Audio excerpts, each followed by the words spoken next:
Coronavirus has the potential to be seen as many different things, something to fear, a quarantine enforcer, and even a deadly killer. And this is the reality we're collectively experiencing. And as the designers and creators of our collective reality, we must accept that we cannot always control the circumstances that befall us, but we can control how we respond to them. If we were to take a look at COVID-19 from a higher perspective, we might just see a very interesting picture come to form. The coronavirus pandemic is potentially a wake-up call, a huge lesson for us, and even an opportunity for massive change. While the long-term results of the coronavirus pandemic are still yet to be seen, there's no question that it's transforming life on Earth as we know it by bringing to the surface so many conversations that we need to have. Conversations such as wet markets, treatment of life, quarantines, health, hygiene, and collective responsibility. But the thing is, absolutely none of these conversations are the beginning nor the end of the dialogue. They are all the results and responses to the experience of this pandemic. None of these actually address the higher understanding of the whole thing.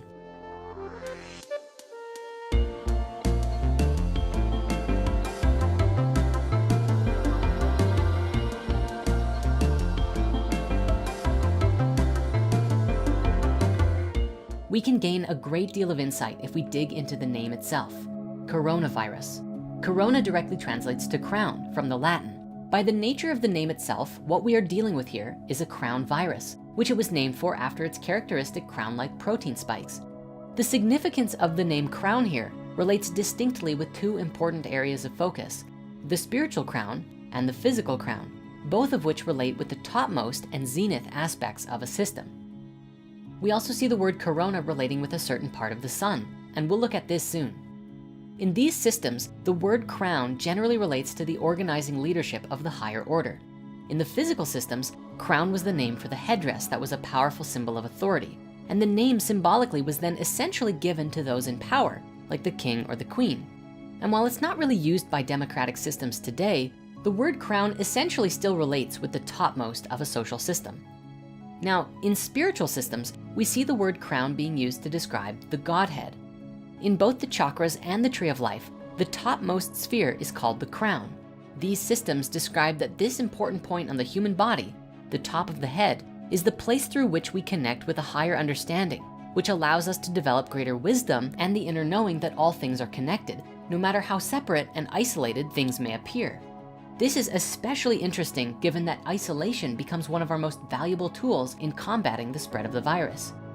The ancient wisdom describes that when the crown is blocked, or we are unable to connect with the higher expression of our interconnected nature, we create a reality of duality consciousness and live our lives as if everything is separate. And this is one hidden lesson that we find with COVID-19. What we believe to be true today is that the virus itself probably began within wet markets in Wuhan. Now, there are some theories suggesting alternatives to this, but for now, as this is the leading theory, let's continue with this idea. These are filthy environments for selling both live and dead animals. And these environments are places that bacteria and viruses can easily mutate and spread. It should come as no surprise when you keep animals jammed into tight cages, experiencing terrible suffering while other animal carcasses lay strewn about everywhere. It's only logical that this becomes a breeding ground for bacteria and diseases to jump about from host to host and eventually mutate its way into the very people who frequent these environments. Take a moment to consider just how much fear and anxiety is being created by those animals in the wet markets. It's no surprise that something negative has come out of it. If we really knew that we were interconnected with all of life, we would most certainly treat these animals with significantly greater respect and create environments that would be clean and healthy for everyone and everything. Further, another lesson that comes from this shift to unity consciousness is the knowing that it's not exclusive to Wuhan, and it's not appropriate to point the finger at anyone but ourselves. In today's world, chickens, cows, pigs, fish, and basically every kind of animal that we actively use for mass livestock are treated horribly with incredibly poor living conditions. We just published a movie called Healing Your Body with Food, and I especially recommend watching it if you want to know the truth about where your food comes from. This conversation then fractals into nearly every aspect of our lives. How do we treat ourselves? How do we treat each other? How do we treat the environment? We are now seeing reports that global smog levels are at a collective all-time low, that nature is actually healing itself for every day that humans stay inside, demonstrating both the living vibrance and the power of nature, and how we actively kill nature through the systems and technologies that we use to live our lives. Recently, there was even an article that the canals of Venice are not only running clear water, but also have fish swimming through them for the first time in 60 years. Think about this for a moment. Our collective pandemic, which has caused us into isolation, has allowed for nature to begin to thrive day by day. That's kind of remarkable, but what's to stop us from going right back to our old ways the moment the pandemic ends? We really have to take this seriously, because if we only focus on ourselves and our survival during this pandemic and not everything else, like the effects of our civilization on the world, well, I'm concerned that there will only be more suffering to come until we learn these lessons. Now, as mentioned earlier, we also see that corona not only translates to crown, but is also the name for a particular aspect of the sun. Specifically, the sun's corona is an aura of plasma that surrounds the sun and other stars and extends millions of kilometers into outer space and is most easily seen during a total solar eclipse. Now, speaking of the sun is essentially the crown of our solar system. In a long, almost forgotten past, the sun was seen as the essential soul, the visible God in the heavens, and a demonstration of the power of the supreme oneness. You might even be familiar that long ago, the sun was given the name Sol, essentially meaning sun personified. Regarding the sun's corona, we see that it is at the outer edge of the sun itself, just like how the tree of life describes that the crown, called Keter, resides at the outermost edge, containing all of the other spheres within it. So too as with us, the crown chakra relates with the farthest point on our auric field, the place from which our own personal energy interacts with the energy of the rest of the cosmos. So the fact that the sun has a corona, matching the name with this virus, might extend our imaginations to conceive of a higher spiritual lesson here. Perhaps in some way, we can begin to see ourselves as more interconnected with the higher order of the cosmos.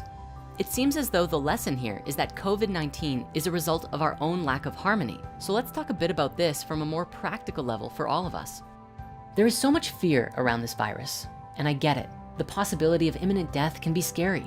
However, the fear itself is very quick to block us from recognizing that there's so much we can do about this just on our own. I think it might be valuable to see that, just like COVID-19, our fear itself is also a virus, and one that spreads even faster than coronavirus. What's worse, they go hand in hand. When we are afraid, steeped in anxiety and panic, our bodies release cortisol, the stress hormone. Too much cortisol and it rapidly breaks down vitamin C, which lowers our immune systems. In addition to being more at risk from coronavirus, this also can lead to rapid weight changes, skin that bruises easily, muscle weakness, diabetes, and many other health problems. All of this just from living in panic and fear. If we can recognize this quickly, COVID-19 provides all of us with a great opportunity, a time for us to use this period of isolation as a point of introspection, of self-discovery, of learning and evolving, so that when the virus is gone, we can emerge from our homes as stronger, wiser, and more capable than ever before. Perhaps we can even collectively learn some big lessons. No more mistreatment of animals. Let's take action about these smog levels. Let's take better care of our world. As mentioned, this is a great opportunity, but only if we decide to view it as one. The collective pain and struggle we are facing can be a great motivator for us all. And I know that for many, it already is. But if the majority of people still do nothing, if we all just sit inside in our fear and wait for the virus to disappear, we miss out on the opportunity to ride this wave of healing and regeneration that the planet is doing while we're all staying inside. So for now, I want to share a few things to support you in creating a healthy immune system.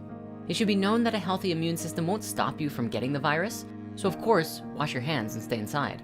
However, there are ways to keep your immune system functioning optimally, which can help to keep you healthy and give you a sense of control in an uncertain time. And just to be clear, the intention of this list is to provide support and is not intended to be given as medical advice. Firstly, meditation, or simply practice taking some time to calm yourself down and then stay calm. Not only will this help your immunity, it will also help you make better choices. And instead of reacting inappropriately to panic and fear, it will empower you to respond with responsibility and maturity to what circumstances befall you. Second, pay attention to your diet and try eating things that will help your body be more alkaline, such as raw plant-based foods, drinking lemon water, or eating things rich in vitamin C. Studies have suggested that having a more alkaline bodily pH will support you in fighting disease. Again, we recently published the Healing Your Body with Food movie if you want to go deeper on this subject. Third, I recommend breath work. This is essentially a practice of deep, purposeful breathing, kind of like an active meditation that energizes your body, gets your blood flowing, and creates lasting benefits in a number of ways. Specifically, I recommend the Wim Hof breathing technique, which has been demonstrated to boost your immune system. Fourth, scientific studies have found that taking a cold shower increases the amount of white blood cells in your body. So taking cold showers are also something that you can do. Finally, if you're able to, exercise. Even if you're quarantined and can't go for a walk or a run, you can do push-ups or other forms of physical activity to keep your body in healthy shape. Not only does light to moderate exercise help your immune system, it also helps you to stay calm and relieve stress. Now, if you've done all of this and you're still feeling stuck or you wanna go even further, I might recommend going through the 7-day transformation. This is a week-long transformative experience we created that begins at the crown chakra, opening to cosmic wisdom and higher truth, and slowly brings it down into your body over the week, empowering you with new energy to create massive change in your life. To get started, here's a link to day 1 completely free to feel into the experience and give it a try. Thank you so much for watching, and may you find peace and inner harmony in this time of great transition.